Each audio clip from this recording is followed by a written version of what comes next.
On the 26th of November 1941, a Japanese attack fleet consisting of 6 aircraft carriers, 2 battleships, and hundreds of aircraft departed from Japan and began the long journey to an assembly point 230 miles north of the Hawaiian island of Oahu. Their target, the U.S. Pacific Fleet anchored at Pearl Harbor. Scheduled for the 7th of December, the attack would take the Americans by complete surprise, paralyzing their fleet for months and costing thousands of lives. Japan's ambitions. However, the attack would also change the course of the Second World War and spell ultimate doom for Imperial Japan. So why did the Japanese attack Pearl Harbor in the first place, and how did Japanese miscalculation in planning the attack doom them to defeat in the Second World War? Well, to answer that question, we first need to go back to the 1930s. So Japan had spent much of the early 20th century modernizing its economy and its military. So basically they wanted to build an empire, sort of like that of Great Britain, the United States. And from that they could extract natural resources, exploit labor and build new trade routes, and become one of the world's great powers. But while Japan had big ambitions, there was one huge problem. The Japanese mainland did not have the natural resources required to build that empire. Japan needed to get its hands on more coal iron, and in particular, oil to make its ambitions a reality. Second Sino-Japanese War. It was 1931, when Japan took its first major step towards empire building, invading the Chinese province of Manchuria. Now Manchuria had many of the resources that Japan needed and gave them a firmer foothold on the Asian continent for future advances. Over the next few years, Japan poked and prodded its way further into northern China before all-out war broke out between the two in July 1937. At first, things went very well for the Japanese. They won victory after victory, all the while carrying out major atrocities like the rape of Nanking and the terror bombing of Chinese civilians, which drew widespread international condemnation. By 1939, though the war had descended into a stalemate and as the Chinese grew in strength, the war became a serious drain on Japanese manpower and supplies. To win, they would have to look elsewhere for the resources they needed. American isolationism.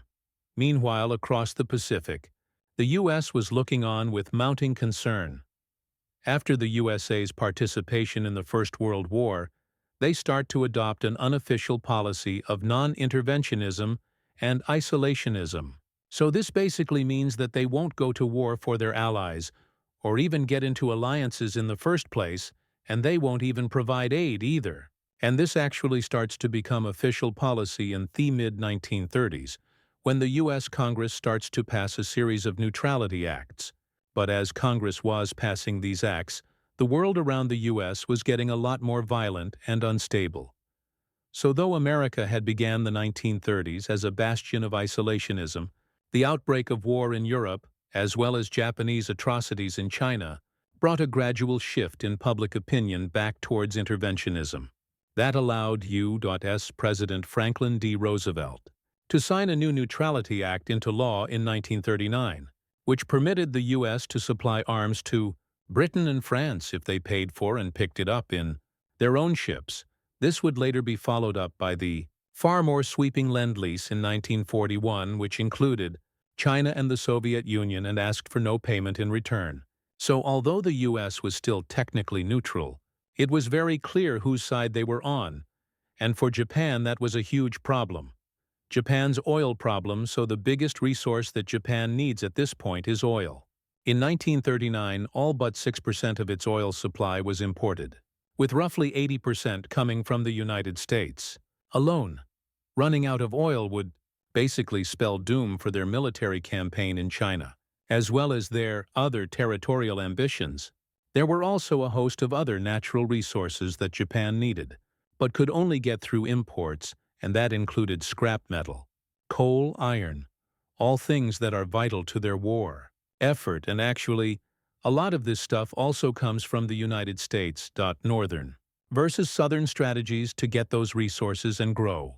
Its empire Japan had a choice to make between what became known as the Northern and Southern strategies. The Northern strategy was backed by the Imperial Japanese Army and involved taking the oil, coal, and iron-rich areas in China, Mongolia, and Siberia. The southern strategy, on the other hand, was backed by the Imperial Japanese Navy, and instead involved striking south into British Malaya and the Dutch East Indies, similarly rich in oil and rubber. By the mid-1930s, the northern plan was already in full swing with attacks in Manchuria and China, and this had led to border disputes with the Soviets. These culminated in the huge Battle of Khalkhin Gol, which the Soviet-Mongolian forces won a major victory. Suddenly, Japan had to reconsider its plans. So Japan's defeat at Khalkhin Gol basically pours cold water on their plans for northward expansion in Siberia, as does the signing of a non-aggression pact between the Soviet Union and Germany in August 1939, when Germany invades the Soviet Union during Operation Barbarossa in June 1941. These plans for an invasion of Siberia are briefly reconsidered. But Japan is bogged down in China. They're running out of natural resources, and it just doesn't happen. U.S. embargoes. With the army bogged down in China, it was the Navy who took up the mantle as Japan focused on its southern strategy instead. This began in earnest in 1940, when, in order to cut a key Chinese supply route, Japan entered the northern parts of French Indochina in an agreement with the Vichy French government. This worked in isolating the Chinese, but the U.S. saw it as yet another act of Japanese aggression that threatened U.S. interests in the Pacific. Coupled with Japan's recent alliance with Nazi Germany and Italy, the U.S. responded by imposing an embargo on iron, steel, and copper, all of which were essential to Japan's war industries and which were largely imported from the U.S. But the Japanese did not learn their lesson and occupied even more of French Indochina in July 1941 as a launch point for invasions further south. This time, the Americans responded even more forcefully. So this time the U.S. responds by freezing all of Japan's assets in the United States, and this prevents Japan from purchasing oil. And right after this is followed up by Britain and the Netherlands, who control the Dutch East Indies, imposing oil embargoes of their own. So in one fell swoop, Japan loses 94% of its oil supply. Japan was in a crisis. They first attempted to negotiate with the U.S.-Japan's crisis, who demanded their immediate withdrawal from China and the Tripartite Pact. But for Japan, accepting those demands was akin to complete defeat. Unwilling to give up their imperial ambitions, the Japanese felt their only option was to seize the natural resources they needed by force. That meant striking further south into British Malaya and the Dutch East Indies, who were both friendly with the U.S. Japan believed that this time the U.S. would almost certainly respond to their invasion with force of their own. The Japanese decided then that they had to blunt that U.S. response by attacking the U.S. Pacific Fleet at anchor Pearl Harbor in Hawaii. By attacking Pearl Harbor, Japan believes that it can severely cripple the U.S. fleet and buy them time in the Pacific and Southeast Asia. So not only would they be able to launch their attacks without interference from the U.S., they would also have time to dig in defensively and consolidate their gains. So this is a really big gamble for Japan. They don't actually believe that they can win a long drawn-out war with the U.S., so their strategy really hinges on a short war. They believe that the U.S. probably won't have the stomach to fight this costly war against a dug-in enemy thousands of miles away across the Pacific, and they would instead negotiate for peace, allowing Japan to retain some or all of its captured territories. The attack on Pearl Harbor on December 7, 1941, those plans were finally put into action. At 7:55 a.m., the first attack wave of 183 aircraft appeared in the skies over Pearl Harbor. The Americans were taken completely by surprise. The wave was separated into three groups. The first two groups of dive bombers and fighters targeted the hangars and parked aircraft of the island's airbase. The aircraft there were stored wingtip to wingtip to prevent sabotage, but that made them easy pickings for the Japanese. The other group of bombers and torpedo bombers targeted the ships in the harbor, in particular, the battleships on Battleship Row. The Americans believed that the water was too shallow for a torpedo attack, But the Japanese had created a brand new kind of torpedo specifically designed for the waters of Pearl Harbor, and it had a devastating effect. Within the first 5 minutes of the attack, 4 battleships were hit, including the USS Oklahoma and the USS Arizona, which exploded 10 minutes later, killing 175 of its crew. At 8:54 a.m. the second attack wave of 170 aircraft began their attack. They were also separated into 3 groups attacking mostly the same targets. But with the base now on high alert, their attacks were less successful. In the space of just over an hour, the Japanese had sunk or damaged 18 American warships, including hits to all 8 of the fleet's battleships. They destroyed 188 aircraft and severely damaged the base's infrastructure. Crucially, though, the 3 all-important WWII aircraft carriers were out on maneuvers at the time of the attack and escaped unscathed. So because Japan are sort of anticipating this short war that's going to lead to negotiations, their target selection focuses on the battleships which are going to prevent the U.S. Pacific Fleet from coming out into Pacific and Southeast Asia and stopping the Japanese. And they're not thinking about things like the fuel depots and the repair shops that are actually going to allow America to pursue a longer war in the Pacific. The shallow depths meant that any ships that sunk, they didn't sink far down, so they were much easier to recover. Almost half of the deaths that day on the U.S. side were from the USS Arizona when it was hit and exploded, and the Imperial War Museum in London actually has a piece of the USS Arizona on display in its new Second World War galleries, and this is actually the first time that part of the USS Arizona has been displayed outside of the United States. The attack on Southeast Asia. Initially, the attack worked perfectly. On the same day, the Japanese launched more or less simultaneous attacks in the Pacific and Southeast Asia.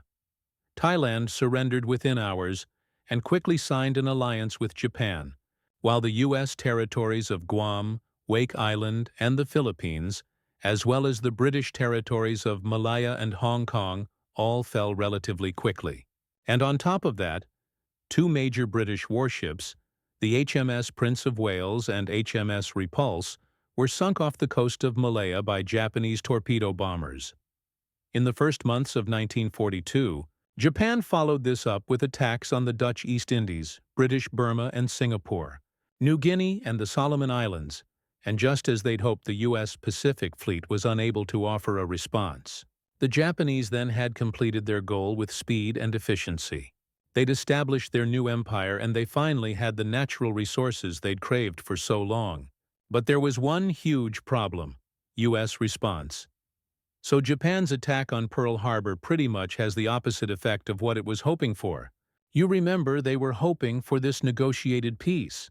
So the day after the attack, President Roosevelt delivers his famous Day of Infamy speech to Congress, in which he asked for a formal declaration of war against Japan, which Congress quickly authorizes. So the U.S. is officially now in the war. The vast resources of the United States, power, raw materials, industrial production, all had to be mobilized to meet the demands of total war. So support for isolationism quickly melts away. There's a rapid expansion of the U.S. military, with hundreds of thousands of men volunteering to join, and the economy is fully mobilized onto a war footing. Japan's hopes for a short war completely evaporate, and they've now awoken this what many people call sleeping giant, and they're now committed to this long war in the Pacific and Southeast Asia, which ultimately they'll lose. Conclusion: the Japanese attack at Pearl Harbor was a huge gamble, and one which did not pay off. Japan's desire for an empire and the natural resources to go with it had slowly awoken the U.S. from its isolationism. Bogged down in China and unable to attack the Soviets, the Japanese decision to strike south resulted in a U.S. oil embargo, which gave Japan little choice other than to give up its ambitions or go to war. Their decision to fight paid off in the short term, but once the U.S. had geared up its war machine for Japan, there was little hope of victory.